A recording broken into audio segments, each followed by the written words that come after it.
I'm Mike Kern. I'm joined with Adam Emmenecker for another week of this week's Shootaround. Adam, we've talked a little bit about our leaders. Let's hit on one of the leaders who were picked low in the standings and are still up at the top with Loyola. What about Valpo? What do you think about the Sanders?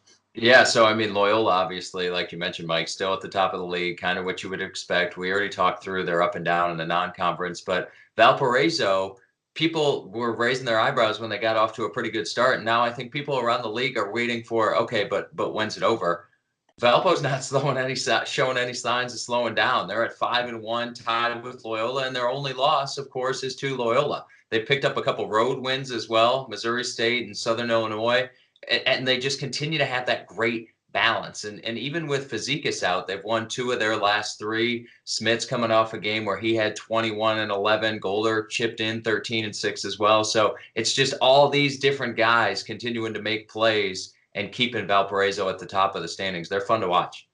Yeah, you mentioned Smiths, but they got 2 freshman guards who are playing really well, Saki and Freeman both. Yeah. Freeman's actually second in the league in steals per game, trying to become one of the first freshmen since Jake Odom to lead the league in the stat category of major importance. But talk a little bit about those 2 guys and what they mean to that team. Well, I mean, it just increases your depth, right? So when you had a pretty experienced crew coming back, and Smiths and Golder, just to name a few, when you had a couple of those guys coming back, you knew kind of what you were going to get, right? You had this hallmark on your team where you could at least set expectations. But to have freshmen come in, it's a little bit of a coin flip from time to time. Even the heralded guys, the guys that come in with a lot of hype, sometimes it takes them a little bit of time to get their feet underneath them. But for the 2 that you just talked about with Valparaiso and Freeman specifically, Freeman's a guy I really enjoy watching. They've just really gotten into the fold right away, and they're really earning their minutes for Coach Matt Loddick. Yeah, and we of course talked about Loyola and Valparaiso up at the top of the standings, and people have kind of forgotten about one of the other preseason favorites, Illinois State, and they're right there, sitting at 4-2 after 6 games. Yeah, so it's funny. We were talking a little bit off camera. Neither of us have really heard many people mention the Redbirds. I mean, Dan Muller and his group in the non-conference, obviously Dan's always pretty loud about, hey, come play us. We want to play. He got some really good games in this non-conference season, and they struggled. I mean, to be honest, they struggled. And maybe it wasn't the type of start that you thought they would have, but all of a sudden, look at conference, maybe Loyola and Valpo, right, it's sitting at 5-1, not too far behind, 4-2. And remember that half-court shot for Valparaiso.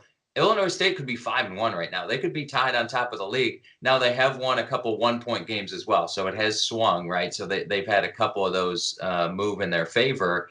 But listen, that group is as talented as any. They're defending again, which is really fun to see. And Malik Yarborough, last year I thought sometimes could be pretty deferential, even though he averaged in the 15 a game range. I thought he was really trying to get his assists going. His assists are down a little bit this year, but don't get confused. He's still playmaking. His field goal percentage is up. His 3-point percentage is up. His rebounds are up. That guy's playing unbelievably well. Yeah, Malik is certainly a statistical anomaly in terms of what he offers, both from a rebounding and a points scoring and an assist-making ability. He's had another outstanding year for the Redbirds.